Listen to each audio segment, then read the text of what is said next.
there has been a lot of conversation surrounding how will the travel industry function during this COVID era.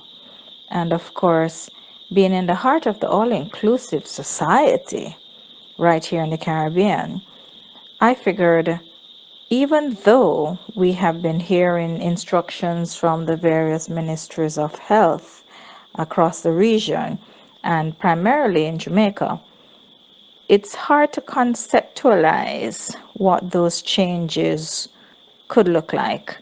And so we took it up on ourselves to spend a few nights just to immerse ourselves. Because, one of the things with supplier partners, they will tell us as glamorously and as gloriously as they can how comfortable the process that they have undertaken will make our clients.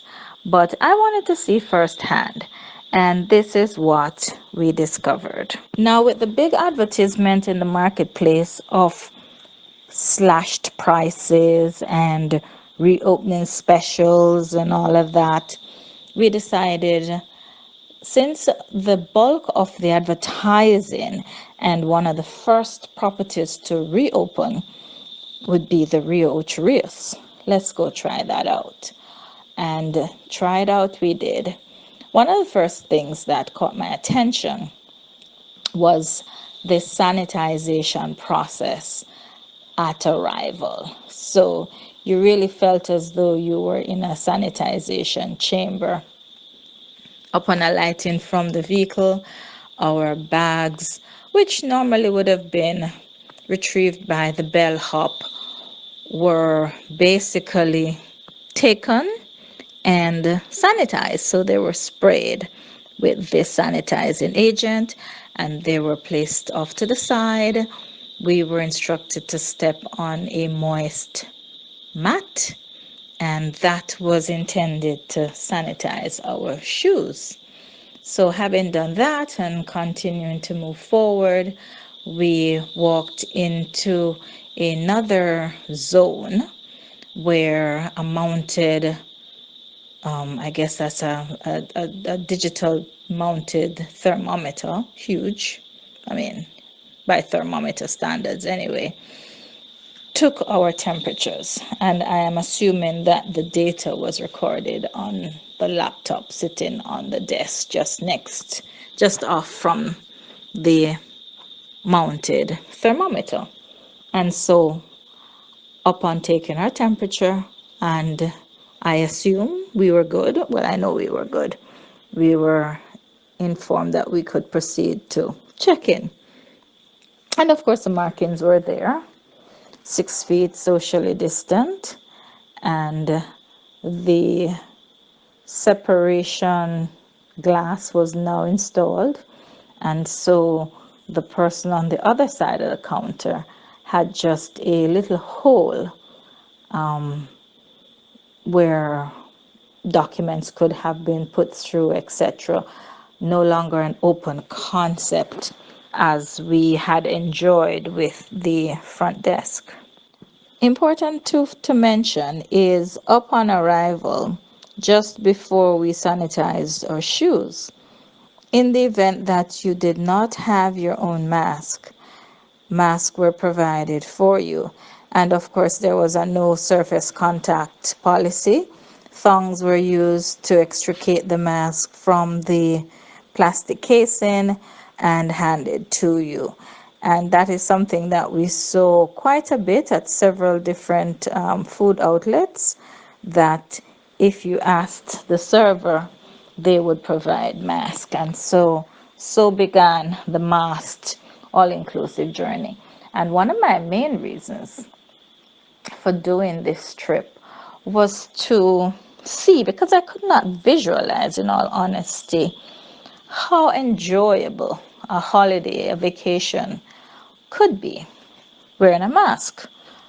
Now, I have been fortunate to be incognito for the bulk of the period that this virus has been active. And my location is one where I'm out in the open, just with trees and the insects that you're hearing off in the background. And so there was absolutely no reason to mask up nor to practice social distancing because I was socially distant from everyone most of the time. So I have been fortunate that I did not have to get heavily into the mask culture because those of you who know me know that I have difficulty with anything covering my face, and breathing becomes a real challenge, and I fight, and I really get antsy when my breathing is obstructed. So I've been fortunate that, unlike most persons who, because of their day-to-day outings and interactions with the public, they might have gotten accustomed to wearing the mask. For me, I have not had that situation, and so wearing the mask became twice a challenge.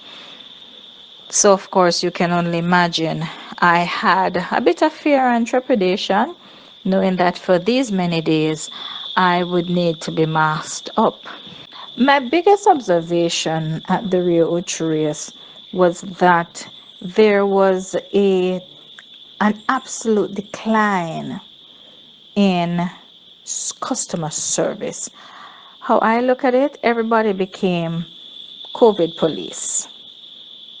The whole idea of being cordial and greeting the client and making the client feel welcomed and at home, that went straight through the window. Now it was all about marshalling the troops and policing the people, and forcing, and I say forcing tongue in cheek, but maintaining the mask up regime. And after a while, it became very annoying to the point where we made a decision very early, and good enough it was more a work trip, that we wouldn't really be leaving our rooms much because the push that was almost unbearable to put your mask on, keep your mask up, it was just a lot, it was a lot. Now, I'm not saying they shouldn't do it. I'm just saying it was uncomfortable for me. And like anything else, my strong belief is if you cannot bear what is happening, remove yourself from what might be causing you distress.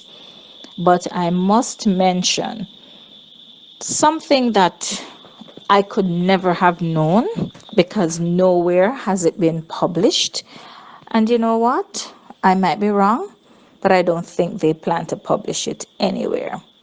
The whole sanitization process and, shall we say, blaming COVID, or maybe we should put it in another term, based on the instructions from TPD, I'm being told, a lot of strategies were put in place that, and I'm trying to find good words, but the truth about it is 50% of the amenities that are standard simply disappeared.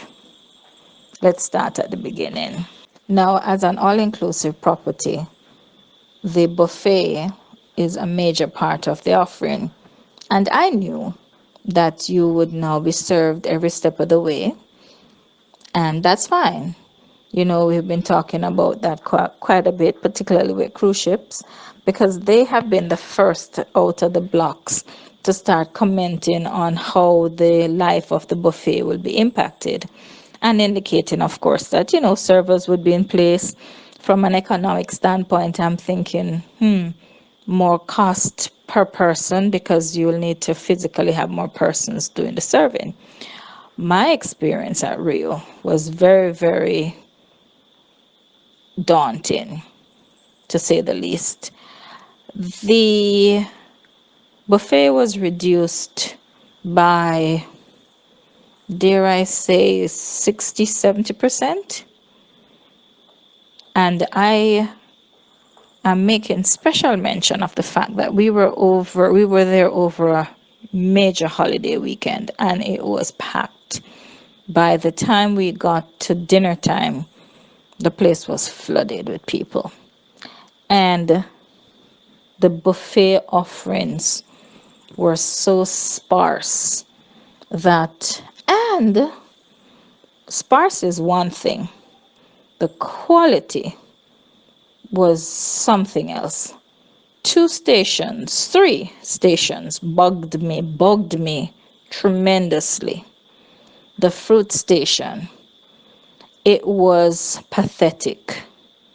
The fruits looked as though they were shipped over from China, came through the Middle Passage, survived Desert Storm, and barely scraped through to make it to the buffet line. Pathetic. Then, of course, desserts. Little cubes of pastry, usually what looks like vanilla, a plain vanilla cake that you could make from the box at home. You know, no pomp and pageantry, no grace or style, nothing that would tantalize your palate. And they were just kind of sitting there. And so for the bulk of my stay, I didn't even look at fruits because, to be honest with you, I do eat with my eyes first. And if it doesn't look good, I don't want it because I don't think it's going to taste good. At mealtimes, there was no smiley face greeting you anymore.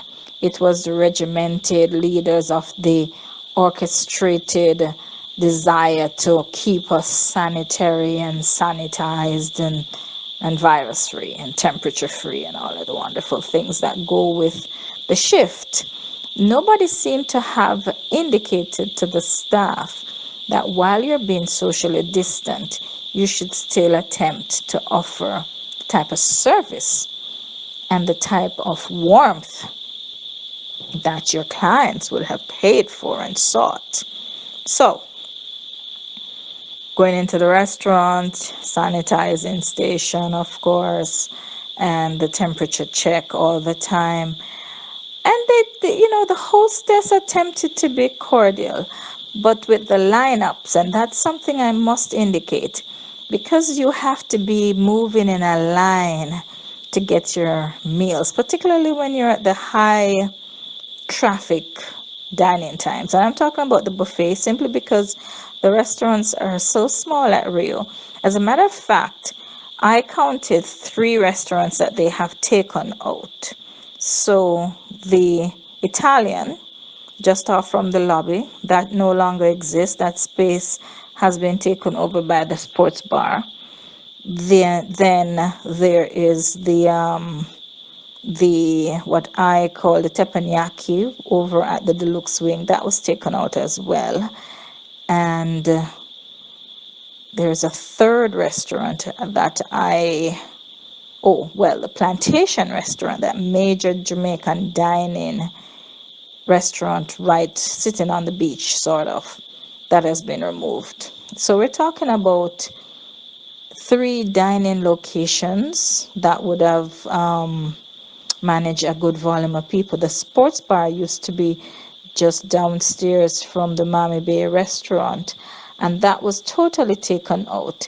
And even though they have I wouldn't call it a large edifice because that would have been easily less than 50% of the space that was occupied for the sports bar initially. The snacks are no longer there, so you could have got nachos and cheese and maybe beef patties and hot dogs, hamburgers, sandwiches, that sort of thing. That was removed. So by adding more rooms and improving the amount of heads in beds, RIU Ocho Rios has diminished their food outlets by a huge percentage. It works in COVID because you're kind of streamlining people. But I wonder, how does it really work when they are at full capacity and, you know, The streamline now leads to lines. Now, getting into a specialty restaurant is a feat that I probably will never be able to quite figure out, because there was a point where you would make a reservation, turn up at the restaurant, 5-10 minutes prior to your reservation, and be seated or on time, but just getting there, in time to be seated. And there are those who say for real it didn't work. I have always had my opinion on it, and it's a very simple thing. You have a humongous property that will accommodate large numbers of clients at a time. And the specialty restaurants where persons will want to go, because on a holiday, generally people are celebrating something and they really want to eat out, quote unquote, which is really what the specialty restaurants would represent, even once or twice on their vacation. Now, they are suggesting that the best thing to do if you now want to dine in the specialty restaurant is get there early or get there late, which is kind of weird either way, because on the first night, which was a Saturday night, the line was so crazy. The persons who had set down their names were so many that I just basically gave up. I tried 2 restaurants and it wasn't happening, and that was that. So no restaurants for me. So for so many nights being there, I was stuck having buffet food, breakfast, lunch, dinner. And I probably should just talk about the food for a minute. Hands down, best meal of the day, breakfast. Never gonna say the variety is awesome, but the preparation and the flavor was there. After that, it's a steady decline. There is a thought that I don't subscribe to. Because this resort has opened during COVID with a reduced rate, the Jamaican populace has been the main client base, thanks to that huge group of persons. They are able to have a steady supply of occupants. However, the belief that Jamaicans basically want curry goat, oxtail, and jerk pork, jerk chicken made the buffet very monotonous. Now, I like oxtail, but oxtail in my mind, and this is just me, you know, it should be a treat. Now, when you've had it on the buffet line one day and then you have it again, and then when it's probably a little too dark because too much soy sauce, okay, I won't get into the culinary side, but there's so much. And particularly a property like Rio, back in the day, their food offerings were really, really spectacular. They've taken that away. But enough on the food. So I'm going to jump really quickly because this is becoming very, very long. And I'll just give you points moving forward. In the rooms, it is never like we have ever seen it. The explanation is anything that can be a multiple touch surface has been removed. So you won't have wash rags, take your own. Your liquor dispenser, you will no longer have the liquor, but you will still have the dispenser. Go figure. Your refrigerator, fabulous thing, it is still plugged in. Outside of that, it is empty. Reason behind it, multiple contact surfaces. So you go to the sports bar, you request what you want, and if you were in the deluxe wing like us, you pack a bag and you lug it over to your room. And God forbid, if in the middle of the night you need something and you didn't get it, well, so much for that. No lotions. As a matter of fact, nothing except your regular face rag and towels, facial tissue, and regular tissue will be found in your bathroom. No tea station. Forget having a cup of tea before you head out in the morning or a little coffee. Not gonna happen.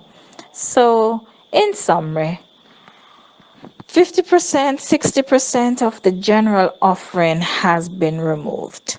For the promotion that they're running, I think maybe for this time of the year, it's I don't know, maybe a 30% saving, but you have lost over 60% of what is standard in your trip. Is it worth it? You do the math.